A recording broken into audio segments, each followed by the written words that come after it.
Hola a todos, espero que anden bien. Hoy les voy a contar sobre el último tema que vamos a ver en la cursada. Sí, vamos a hablar sobre heladas.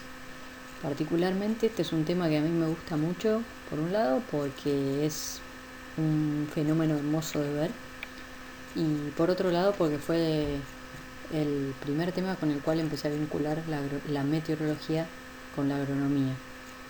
Este fue el tema que me acercó a la agronomía. Y bueno, además vamos a ver que con este tema vamos a estar integrando desde lo que vimos en la primera clase en la estación meteorológica, ¿sí? Con lo que vinimos viendo a lo largo de todo el cuatrimestre. ¿Sí? Este es un lindo tema como para cerrar la asignatura porque van a ver que vamos a integrar de punta a punta los contenidos de la asignatura. Bueno, primero, ¿por qué lo tratamos este tema? Porque es una de las amenazas climáticas que les mencionaba Leo en la presentación anterior. Sí, y es uno de los problemas que tienen mayor impacto económico en las producciones a nivel mundial, ¿sí? Tanto en explotaciones agrícolas intensivas como extensivas, ¿sí? Es un factor a tener en cuenta en la toma de decisiones, ¿sí? Y también en el calendario agrícola. Aquí, ahora, ¿a qué le llamamos helada? Vamos a definir a una helada como el momento en el cual la temperatura en el abrigo meteorológico alcanza los 0 grados o menos. Pero no siempre esas temperaturas son nocivas para los cultivos, o muchas veces temperaturas superiores a este valor ya están siendo nocivas para los cultivos. Por eso es que esta helada meteorológica, si bien define al proceso físico que de la helada, no representa de todo el daño que pueden llegar a hacerle las bajas temperaturas a los cultivos. Por eso hay una definición de helada agronómica, ¿sí? Que agronómicamente vamos a definir a la helada como el momento a partir del cual las temperaturas empiezan a ser nocivas para los cultivos, ya sea que estén por encima de cero, iguales a cero o por debajo de cero. Hay cultivos, por ejemplo los cultivos tropicales o de zonas subtropicales, suelen ser sensibles a temperaturas que están por encima de 0 grados, mientras que hay otros climas mientras que hay otros cultivos que son originarios de zonas frías, en donde por ahí temperaturas de 0 grados no afectan al cultivo, pero temperaturas un poco más bajas sí ya comienzan a hacerle daño. Por ejemplo, los frutales, cuando se encuentran en receso, necesitan temperaturas excesivamente bajas como para que la planta se dañe, ¿sí? Entonces, las heladas en este momento deberían ser demasiado intensas para poder afectarlo, ¿sí? Acá tenemos el ejemplo de algunos frutales de carozo, pepita, ¿sí? Y podemos ver las temperaturas críticas para el desarrollo, ¿sí? Vemos que cuando están en receso, o sea, cuando están en dormición, pueden tolerar hasta temperaturas de 22 grados bajo cero y la planta no va a sufrir daño. Ahora, cuando están en una etapa, como por ejemplo la de fruto pequeño, ya empiezan a ser mucho más sensibles, ¿sí? A las temperaturas y valores de 0 grado o algo por encima o por debajo ya empiezan a causar daños, ¿sí? Considerables en las plantas. Por ejemplo, fíjense que el olivo para la fase fruto pequeño no tolera temperaturas inferiores a 5 grados. La vid no tolera temperaturas inferiores a 0 grados, ¿sí? Cuando toleraba menos 15 en dormición. Y bueno, otras plantas como el ciruelo, el cerezo, el peral, hasta 1 grado bajo cero pueden llegar a tolerar en esta fase de fruto pequeño, que es la más sensible en el caso de estos frutales de pepita y carozo. Pero igual, fíjense que mientras está creciendo el fruto o en plena floración, también son sensibles a temperaturas cercanas a 0 grados. Ahora, las heladas las podemos clasificar también teniendo en cuenta otros criterios, además de ser meteorológicas o agrometeorológicas. las podemos clasificar, por ejemplo, en función de la época de ocurrencia. Las heladas pueden ser otoñales, invernales o primaverales. Se pueden dar durante todo el año. Incluso en algunos lugares puede llegar a registrarse alguna helada en verano.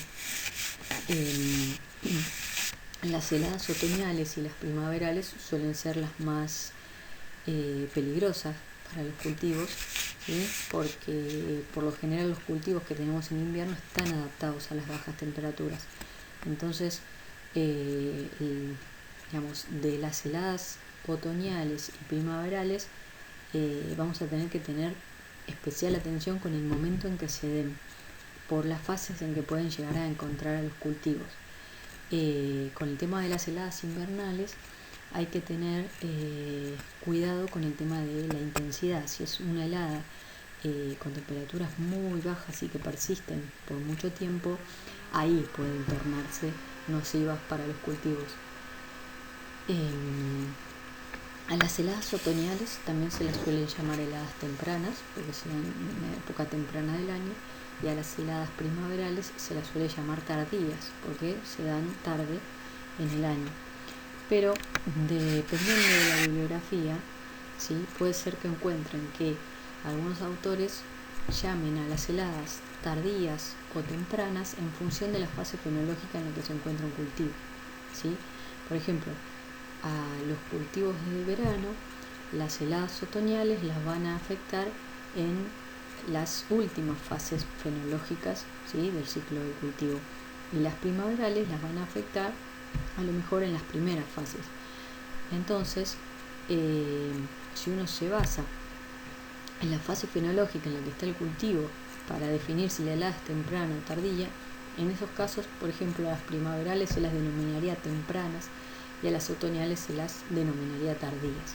Por eso es teniendo en cuenta, ¿sí? El cultivo para definir cuándo es temprano y cuándo es tarde, ¿sí? Eso se los menciono para que tengan en cuenta que dependiendo de la fuente bibliográfica que utilicen pueden encontrar referenciada a las heladas entre tempranas y tardías en función de la época del año o del momento en que afecta el cultivo. Por otro lado, también las podemos clasificar a las heladas según su aspecto, que después vamos a ver que pueden ser blancas o negras, y también las podemos clasificar en función del proceso físico que les da origen, ¿sí? Pueden ser radiativas, advectivas por evaporación o pueden ser mixtas, una combinación de varios de estos procesos. En cuanto a la clasificación según su aspecto, nos referimos a heladas blancas cuando vemos la superficie, ¿sí? De la vegetación cubierta de blanco. ¿Qué es eso que vemos blanco? Son los cristales de hielo que, como reflejan la luz del sol, las vemos de color blanco. Entonces, por ejemplo, una noche con humedad en el ambiente, cuando la temperatura va disminuyendo y se alcanza el punto de rocío, ¿sí? A partir de ese momento el vapor de agua empieza a condensar y formar gotitas, ¿sí? Sobre la superficie se empiezan a formar gotitas de agua, que es lo que vemos o lo que conocemos como rocío. Cuando la temperatura sigue disminuyendo, ¿sí? Y se alcanza 0 grados, esas gotitas de rocío se congelan y forman la escarcha que conocemos, ¿sí? O sea, forman cristales de hielo. Y esos cristales de hielo son los que a la mañana nosotros vemos blancos cuando, ¿sí? La luz del sol se refleja en ellos. Por eso es que a estas heladas se las denominan heladas blancas. Ahora, cuando el aire está seco y no llega a alcanzarse la temperatura de rocío antes de que se alcancen los 0 grados, ocurren las heladas del tipo negras, ¿sí? Según su aspecto. ¿Qué pasa?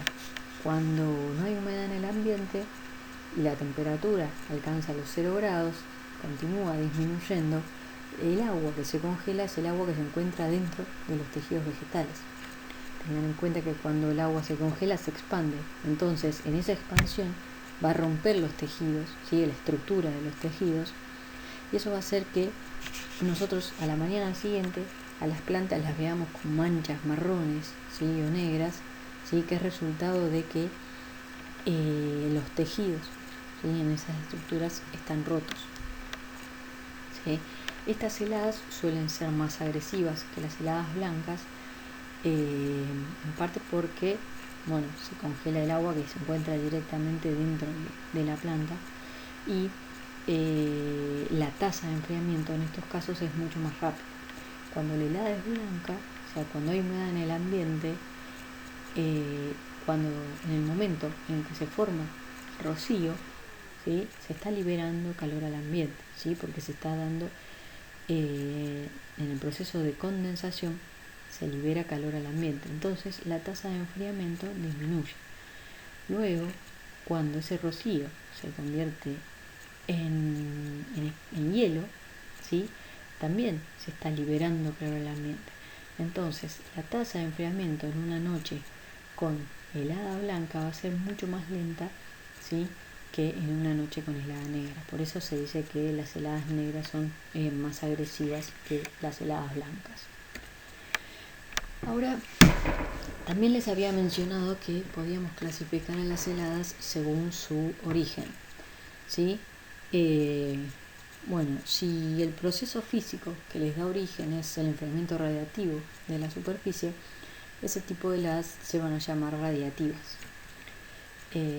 Recuerden que durante la noche, ¿sí? La superficie de la Tierra no recibe radiación solar, entonces el balance de radiación sobre la superficie depende de la ganancia que haya en onda larga, ¿sí? Y las pérdidas en onda larga. Entonces, siempre que las pérdidas sean mayores a las ganancias, va a haber un enfriamiento de la superficie. ¿Cuál es el perfil de temperatura que caracteriza, digamos, a este tipo de procesos? Una inversión térmica. ¿A qué le llamamos inversión térmica? Al quiebre en la temperatura, ¿sí? En la vertical. Si nosotros, fíjense en la imagen de la derecha, nosotros estamos viendo que la temperatura aumenta con la altura, luego hay un quiebre y disminuye, ¿sí? A esto se le llama inversión térmica y al punto de quiebre se lo denomina techo de inversión, ¿sí? Esta inversión térmica es característica de las heladas radiativas, ¿sí? Tenemos aire frío con temperaturas por debajo de 0 grados en superficie, aire algo más caliente por encima y aire más frío más arriba. ¿Por qué se forma esta inversión? La superficie emite radiación en onda larga. Si es de noche, no recibe radiación solar en onda corta que la compensa, ¿sí? Si el cielo, por ejemplo, está despejado, no vamos a tener aporte en onda larga, entonces las pérdidas van a ser aún más importantes. Entonces, ¿qué va a pasar? Nosotros partimos de un perfil, ¿sí? Fíjense, esperen que pase la animación. Nosotros partimos de un perfil así durante el día, ¿sí? A medida que va transcurriendo el atardecer y la noche, el balance de radiación en superficie empieza a ser negativo. Entonces la temperatura, ¿sí? En superficie va disminuyendo. Si bien sabemos que por la forma del perfil de temperatura, ¿sí? Por esa inversión, el flujo de calor en el aire va a ir desde el aire hacia la superficie, ¿sí? Siempre que ese flujo de calor sensible en el aire no llegue a compensar estas pérdidas por emisión en onda larga de la superficie, esa superficie va a seguir enfriándose. Si el flujo de calor sensible en el aire llegara a compensar lo que está emitiendo la superficie, el enfriamiento se va a detener. Pero, como en este tipo de heladas se da bajo condiciones de calma, de cielo despejado, de baja humedad relativa, de noches largas, son todas condiciones que favorecen a que la transferencia de calor en la capa de aire cercana a la superficie se dé de manera molecular, es decir, que no haya turbulencia. Entonces, el flujo de calor sensible que pueda aportarle el aire a la superficie va a ser mucho más bajo que lo que está perdiendo la superficie por emisión en onda larga. Por eso es que la superficie va a seguir enfriándose y la helada va a ocurrir.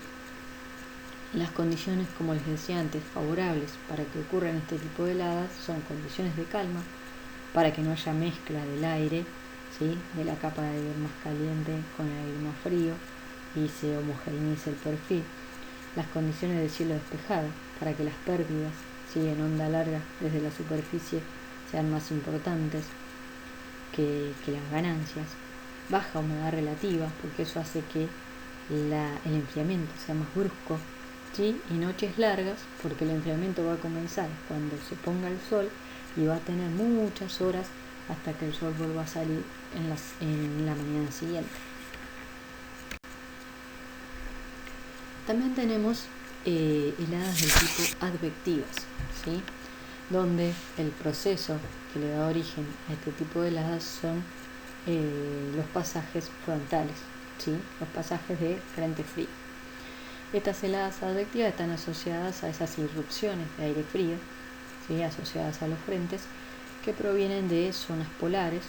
Fíjense, en la imagen de la derecha tenemos marcado en celeste el frente, ¿sí?, vemos la nubosidad asociada al frente. Por detrás del frente vemos estas nubecitas que parecen tipo manchas de leopardo, que se llaman celulares abiertos y están asociados a aire extremadamente frío, ¿sí?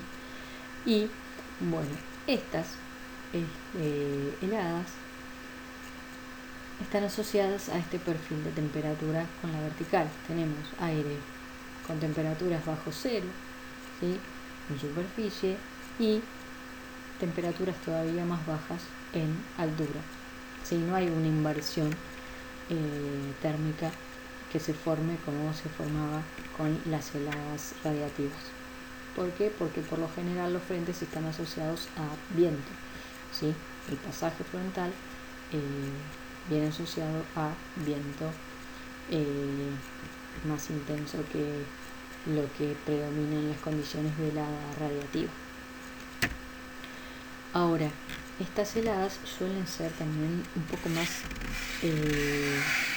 agresivas a veces que las heladas radiativas, porque abarcan superficies mucho más grandes, ya que el proceso físico está asociado a una escala meteorológica mayor que la del enfriamiento radiativo. ¿Sí? El enfriamiento radiativo es un fenómeno que se da localmente. Cuando hablamos de un pasaje frontal hablamos de cientos de kilómetros, ¿sí?, que abarca el frente en su desplazamiento. Se puede dar en cualquier momento del día, ¿sí? El frente puede pasar en la mañana, en la tarde, a la noche, a la madrugada, cuando en cambio la helada radiativa solo va a ocurrir durante las noches. El aire que ingresa a la zona luego del pasaje del frente por lo general es aire más seco y muy frío, ¿sí? Entonces ese aire seco y frío potencialmente es más dañino para las plantas, por lo que hablábamos sobre las heladas negras, y además se caracterizan por ser más persistentes en el tiempo. Puede ser que se extiendan por varias noches seguidas. También tenemos otro tipo de heladas que se dan por evaporación, que también están asociadas a los pasajes de frente frío, sobre todo los que producen lluvia. Sí, que este es un fenómeno que se da principalmente, o este tipo de heladas se ven principalmente en el noreste de nuestro país, ¿sí? Cuando pasa un frente frío, produce lluvia, ¿sí?, y queda la cubierta vegetal queda mojada, pero queda el entorno frío, seco, porque ya se instaló la masa de aire frío y seco. Entonces, para que el agua que queda cubriendo los cultivos, los órganos vegetales, ¿sí?, se va a evaporar a expensas de tomar el calor del vegetal, ¿sí? ¿Por qué? Porque el aire va a estar frío. Entonces la energía la va a sacar de los órganos vegetales. Y es ahí que ocurre la helada por evaporación. No son tan comunes como las otras dos. Y cuando se combinan 2 o 3 de ellas tenemos lo que llamamos heladas mixtas. Es muy común que se den heladas que comienzan a ser que comienzan como advectivas y luego, por el predominio de la masa de aire fría y seca detrás del frente, se dan sucesivas noches con heladas radiativas. Para que vean un ejemplo, acá les voy a contar un poco cómo fue la helada del 15 de noviembre del 2007. Es una helada que ocurrió hace ya más de 10 años, pero que está muy buena para que vean un poco cómo es una helada mixta y otro poco el impacto que tienen, pueden llegar a tener las heladas. Bueno, veamos, por ejemplo, retomando todos los conceptos de circulación general, en este mapa tenemos isobaras marcadas en negro, ¿sí? Fíjense que acá tenemos la isobara de 1000 hectopascales, 1005, 1010, una zona de bajas presiones en donde el aire circula en forma ciclónica o horaria, ¿sí? De este lado tenemos la isobara de 1020, ¿sí? Una zona de altas presiones, esta sería la isobara de 1015, la isobara de 1025, ¿sí? Esta sería una zona de altas presiones donde el aire gira en sentido antihorario, ¿sí? Entonces, esto está favoreciendo el ingreso de aire desde la zona polar, ¿sí? Fíjense que en esta región tenemos componentes del sur, una componente importante, ¿sí? Porque fíjense que tenemos 5 milibares o hectopascales de diferencia en algo que pueden ser 200 kilómetros aproximadamente, 300 como mucho, ¿sí? Entonces, por un lado tenemos eso. Además, en el mapa, si miran con detalle, vamos a ver unas líneas punteadas en azul, otras líneas punteadas en amarillo y otras líneas punteadas en rojo. Eso es el espesor 500.000 hectopascales. Explicándoselos de manera sencilla, espesores bajos, ¿sí? Nos da este valor que vemos acá como 5340, quiere decir la altura o la distancia que hay entre la capa de 1000 hectopascales, que está muy cercana a superficie, y la capa de 500 hectopascales, ¿sí? Que se encuentra en este caso a 5340 metros, ¿sí? Pero para que no se mareen, ¿esto qué nos indican? Los espesores que están pintados o marcados con color azul nos están indicando que en esta región hay aire muy frío. Los espesores que están coloreados en amarillo nos están indicando que en esa zona podemos encontrar aire templado. Y los que están en rojo nos indican que en esa región tenemos aire caliente, ¿sí? ¿Esto por qué? El aire caliente habíamos visto que ocupa, una columna mucho más alta, ¿sí? Que la que ocupa el aire frío. ¿Por qué? Porque el aire frío es más denso, ¿sí? Entonces, concentrémonos en que lo azul es aire frío, lo amarillo es aire templado y lo rojo es aire caliente. Entonces, fíjense que tenemos un canal que favorece el ingreso de aire, ¿sí? Muy frío desde el sur, ¿sí? Y que lo va a hacer con una velocidad importante, ¿sí? Porque tenemos una corriente bien marcada desde el sur. Esto era el 13 de noviembre a la mañana. Esto era el 14 de noviembre a la mañana, ¿sí? 14 de noviembre a las 5 de la mañana, casi 6 de la mañana, ¿sí? El mapa elaborado con la imagen satelital de NOAA 15, ¿sí? Que indica valores de temperatura en superficie, estaba mostrando que sobre toda la zona de La Pampa, parte de Neuquén, Río Negro, sur de la provincia de Buenos Aires, ya estábamos teniendo temperaturas inferiores a 0 grados, ¿sí? A mediados de noviembre estamos hablando, ¿sí? ese mismo día, a la noche, fíjense que el centro de la alta presión ya estaba instalado bien sobre la provincia de Buenos Aires. Esto favorece los movimientos descendentes, ¿sí?, del aire, que van a inhibir el desarrollo de nubosidad.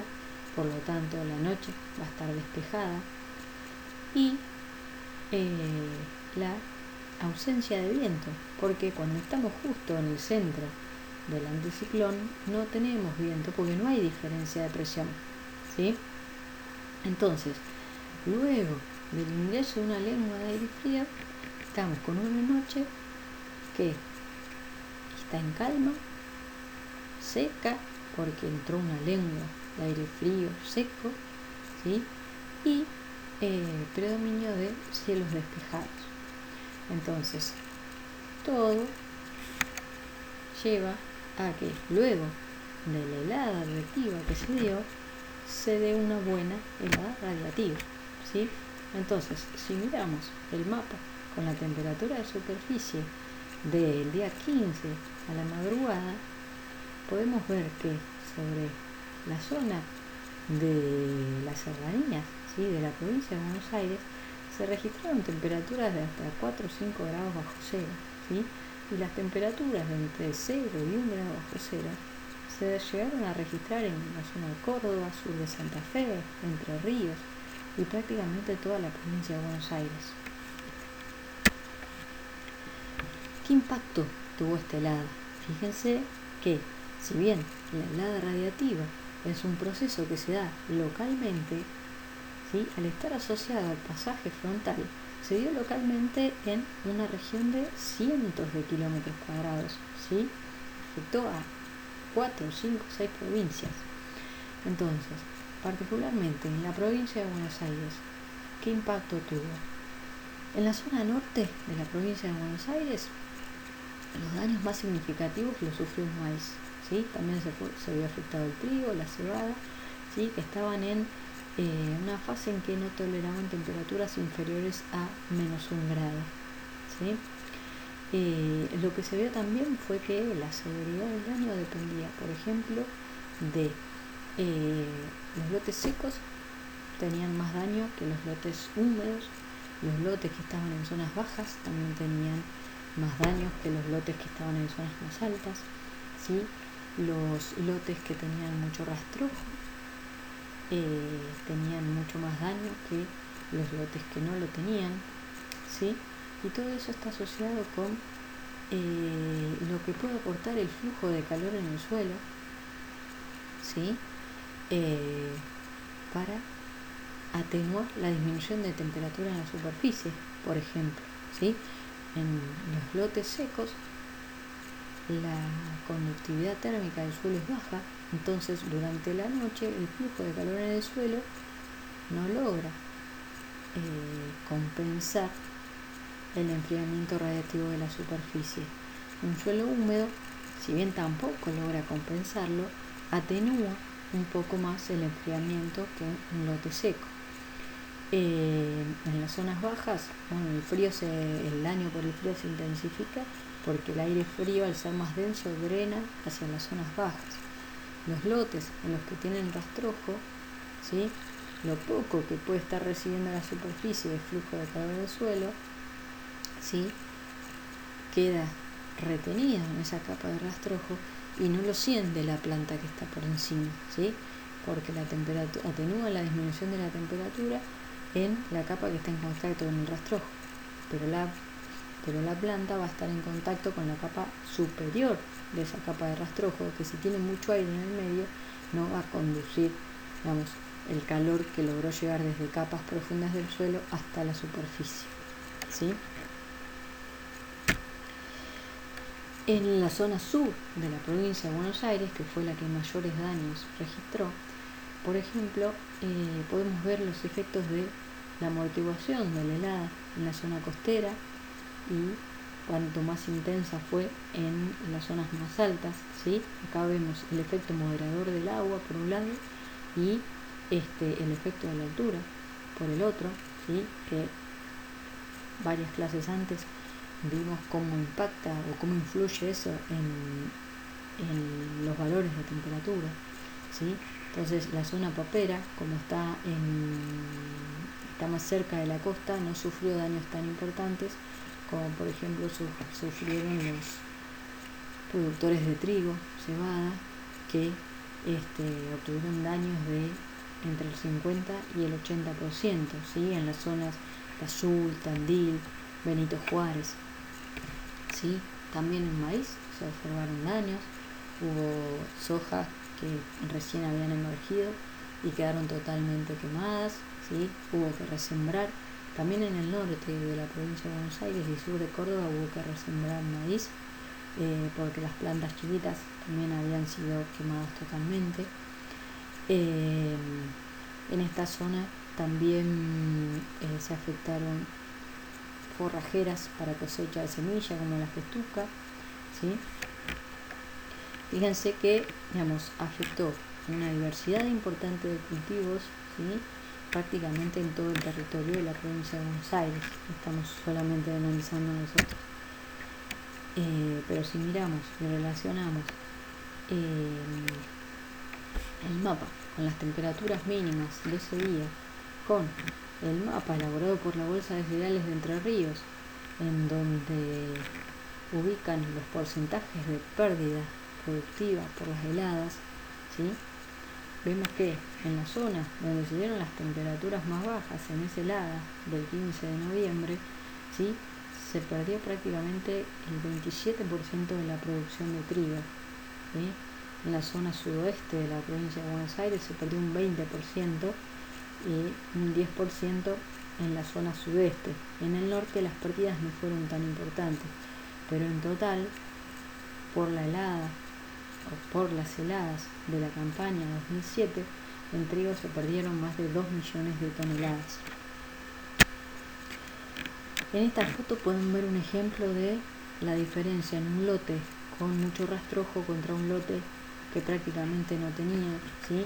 En donde, plantas de maíz se vieron mucho más afectados en el lote con rastrojo que en un lote que prácticamente no tenía. Esto es en las junturas, en Córdoba, ¿sí? De todas maneras, habría que, fíjense que las plantas sobre el rastrojo están prácticamente todas quemadas, mientras que en el lote que estaba más limpio solamente partes de algunas hojas se vieron afectadas. De todas maneras, habría que ver si el maíz había sido sembrado en la misma fecha, si era el mismo material. Hay un montón de otros factores que pueden estar influyendo, ¿sí? Pero algo común que se vio fue que en todos los lotes en donde había mayor cantidad de rastrojos se vieron mucho más afectados que los lotes más limpios. Ahora, como les decía antes, no solo va a depender de eso el impacto de la helada, también va a depender de qué tipo de cultivo sea y de en qué fase fenológica se encuentra. Cuando vimos la definición de la agronómica y vimos el detalle para los frutales de pepita y carozo, vimos que para no todas las fases la temperatura crítica es la misma. Entonces va a depender de la fase fenológica en la que se encuentre el daño que puede llegar a hacer la helada, ¿sí? También va a depender de cuál sea el valor de temperatura mínima que se alcance, no solo en superficie, sino también en el nivel en que se encuentren los órganos sensibles del cultivo. A lo mejor es un cultivo que con poda los órganos sensibles pueden alejarse bastante de la superficie, ¿sí? Entonces, por más que haya helada en la superficie, tal vez al cultivo no le afecte. También va a depender del tiempo que dure la helada, ¿sí? O las temperaturas que son nocivas para el cultivo, de la topografía del terreno, ¿sí? Zonas bajas van a sufrir más del frío que las zonas más altas del terreno, y también va a depender de las condiciones en las que se encuentra el suelo. Un suelo con mucho contenido de humedad, va a ser un suelo que conduzca mejor el calor comparado con un suelo seco. Un suelo compacto también va a conducir mejor el calor que un suelo menos compacto, y también del tipo de cobertura que tenga encima, si el suelo tiene malezas o no. Todo eso también va a influir en el impacto, ¿sí? que tengan las heladas. Ahora, veamos un poco si nosotros cómo podemos hacer para conocer, digamos, en qué periodo pueden darse heladas en un determinado lugar. ¿Sí? Para conocer eso tenemos algo que se llama que es la caracterización agroclimática del régimen de heladas. Nosotros podemos caracterizar el régimen de heladas de un lugar a partir de determinada información que les voy a contar, ¿sí? Y con esa información podemos conocer para un dado lugar cuál es la fecha media en la que se da la primera y la última helada, cuáles son las fechas extremas en las que se dan la primera y última helada, cuál es el periodo medio con y sin heladas, cuántos días dura, y también cuál es el periodo extremo con y sin heladas y cuánto dura. Ahora, ¿cómo podemos hacer para conocer toda esta información que es valiosísima para cualquier productor que tenga un cultivo que es sensible a las heladas? ¿Qué información necesito para poder hacer esto o para poder conocer esto? Los valores diarios de temperatura mínima. ¿Sí? Vimos en la primera clase que en el abrigo meteorológico podíamos medir, o una de las variables que se medía era la temperatura mínima del aire. Y eso se registraba todos los días. Entonces, si nosotros tenemos los registros diarios de temperatura mínima, podemos ubicar cuál fue el primer día en que se alcanzaron valores de temperatura de 0 grados o inferiores en ese lugar. Si nosotros sabemos que la temperatura letal mínima para nuestro cultivo no es 0 grados, sino que para la fase que a mí me interesa cuidar, esa temperatura es de 2 grados, lo que voy a hacer es, en la serie, ubicar el primer día en el año en que las temperaturas alcanzaron 2 grados o menos. ¿Sí? Ahora, ¿cuánto tiempo de información necesito para poder hacer este tipo de análisis? Por lo menos necesito 30 años o más si lo estuviera. Cuanto más extensas sean las series de datos, mejor, porque voy a estar cubriendo toda la variabilidad que puede tener, digamos, el lugar.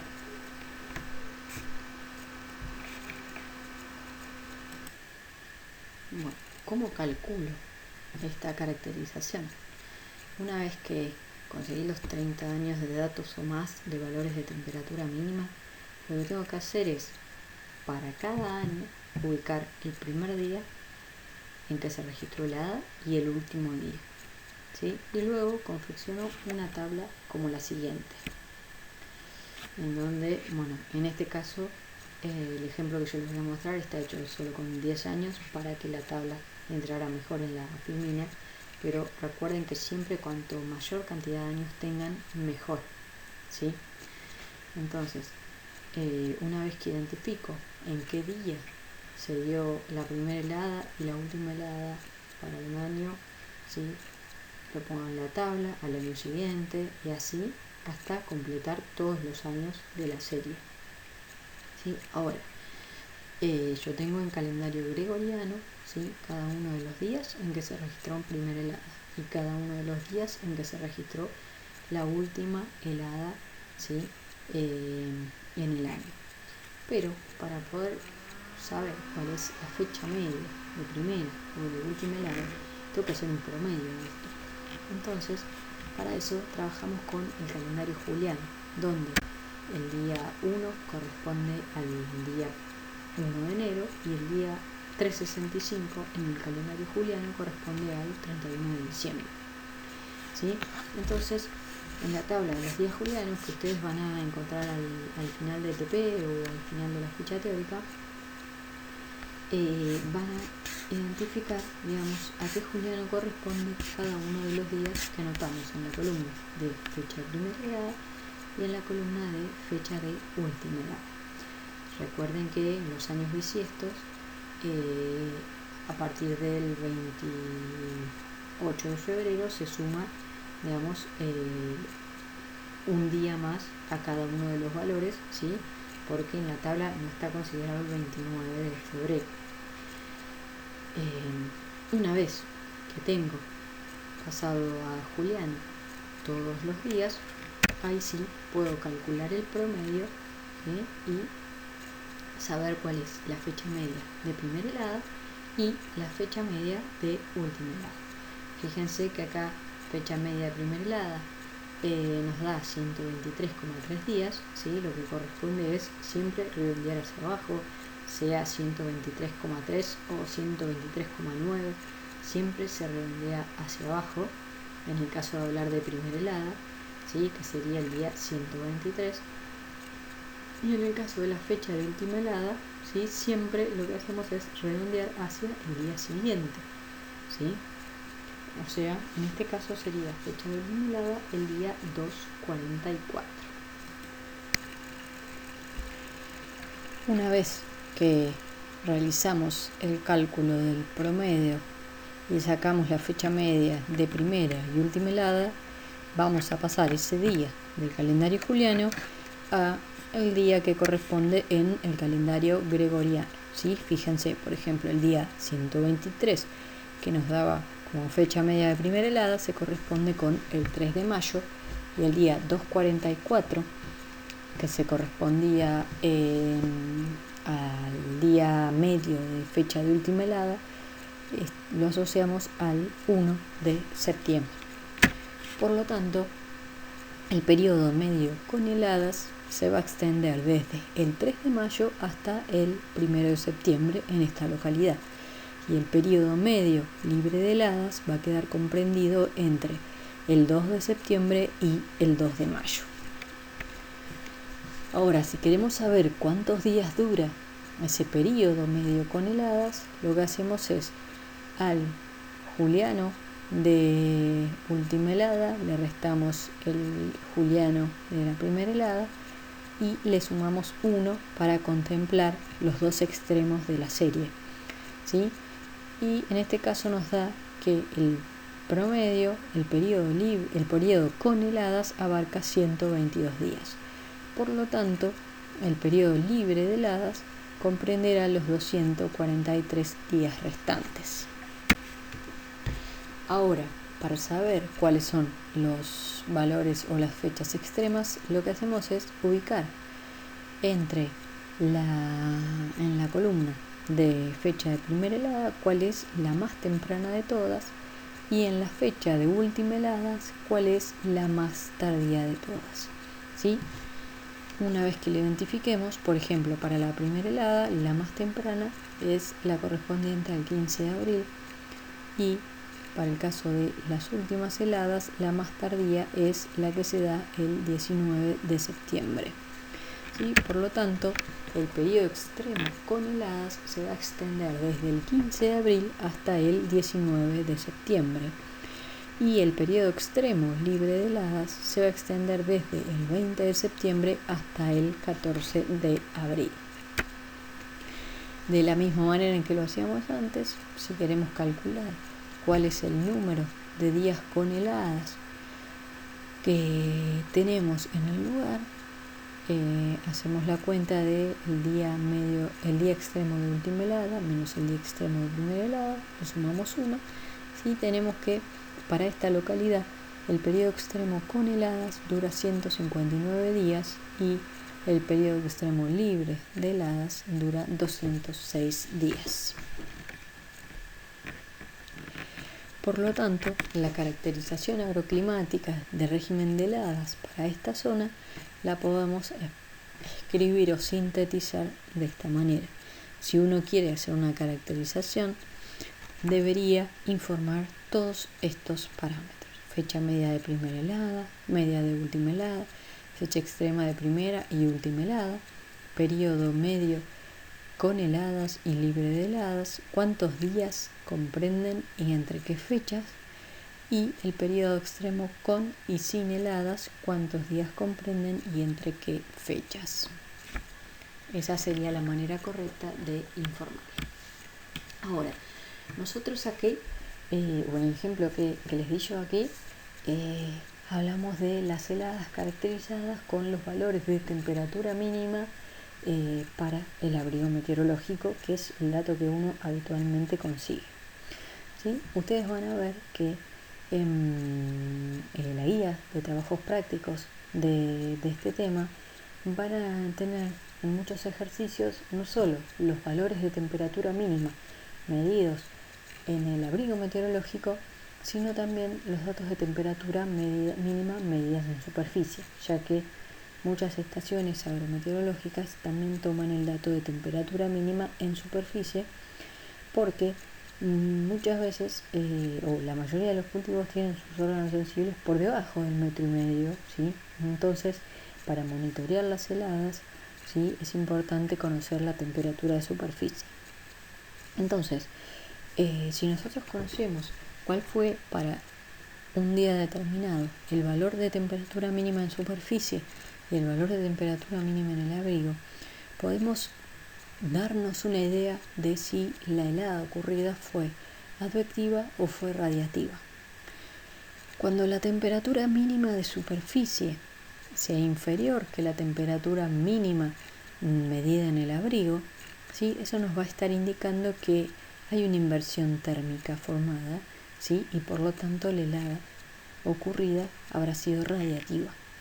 Cuando la temperatura en superficie sea cercana o mayor a la temperatura medida en el abrigo, en ese caso estaremos hablando de heladas advectivas, ¿sí?, porque no van a tener una inversión térmica marcada. Bueno, ahora, por ejemplo, este es un producto elaborado por la Cátedra de Fenología y Climatología Agrícola de la Facultad de Agronomía de la UBA, y ellos, con información de muchos años de las estaciones pertenecientes al Servicio Meteorológico y al INTA, elaboraron estos mapas con la fecha media de primera helada. También lo hicieron para la fecha de última helada. Yo se los muestro a modo de ejemplo solo con la fecha media de primera helada, ¿sí? Y fíjense que, por ejemplo, para nuestro país, si nosotros miramos acá la escala temporal, fíjense que la fecha media de primera helada se va adelantando cuanto más al sur nos vamos, cosa que es lógica, ¿sí?, porque cuanto más al sur nos vamos hacia latitudes más frías, entonces es lógico que las heladas se den antes que en el norte, ¿sí? Pero a su vez también podemos ver que cuanto más al sur nos vamos, también pesa más el efecto moderador del agua, ¿sí?, y el efecto de la altura. Fíjense que si bien en la zona centro y norte del país hay una variación latitudinal en las fechas medias de helada, cuando nos vamos a la Patagonia ya la variación es más longitudinal, ¿sí? Se nota acá que es mayor el peso del efecto amortiguador del agua sobre la zona costera y de la altura, ¿sí?, sobre la zona más cercana a la cordillera. Todo lo que está en marrón es la cordillera, que está enmascarado y que no se utilizó para el mapeo, ¿sí? Si comparamos este mapa con el de la fecha media de primera helada agronómica, ¿sí?, acá hablábamos de helada meteorológica, o sea, 0 grado en el abrigo. Ahora, la gente de la Facultad de Agronomía lo que consideró es que la mayor frecuencia de heladas son de tipo radiativa, ¿sí?, porque un frente pasa una vez por semana o una vez cada 15 días, dependiendo de la región del país en el que nos encontremos. En cambio, el enfriamiento radiativo se da todas las noches, ¿sí? Entonces es más frecuente la ocurrencia de heladas radiativas que de heladas advectivas. Entonces ellos consideraron que cuando no estuviera midiendo 0 grado en abrigo, seguramente las temperaturas en superficie iban a ser menores, ¿sí? Entonces, mediante algún criterio, consideraron como helada agronómica un valor de temperatura en superficie, en abrigo meteorológico de 3 grados centígrados, porque seguramente cuando se alcancen los 3 grados en abrigo ya se hayan alcanzado 0 grados en superficie, ¿sí? Entonces, si comparamos el mapa de la fecha de primera helada agronómica con primera helada meteorológica, fíjense cómo se adelanta, ¿sí?, las fechas, ¿sí?, en donde acá primera helada agronómica en la zona norte de la provincia de Buenos Aires la estábamos teniendo entre el 15 y el 31 de mayo, ¿sí? Cuando hablamos de helada agronómica nos adelantamos un mes, entre el 15 y el 30 de abril, ¿sí? Entonces hay que tener muy en cuenta cuál es la temperatura crítica del cultivo y definir bien la helada, ¿sí?, para que la información realmente nos sirva. A ustedes difícilmente les sirva, digamos, este mapa de fecha de primera helada agronómica, porque no todos los cultivos tienen la misma temperatura crítica, pero se los muestro como para que tengan una idea de que una variación de 3 grados, ¿sí?, de temperatura implica un adelanto de un mes en la fecha de ocurrencia de primera helada, ¿sí? Entonces, para la planificación agronómica, saber que algo va a ocurrir hoy o un mes más tarde es importantísimo. Entonces, por eso es que hay que tener bien en claro cuáles son las temperaturas críticas del cultivo para, en el caso de conseguir información de una fuente confiable, poder hacer una caracterización que me sirva, ¿sí?, para poder planificar mejor.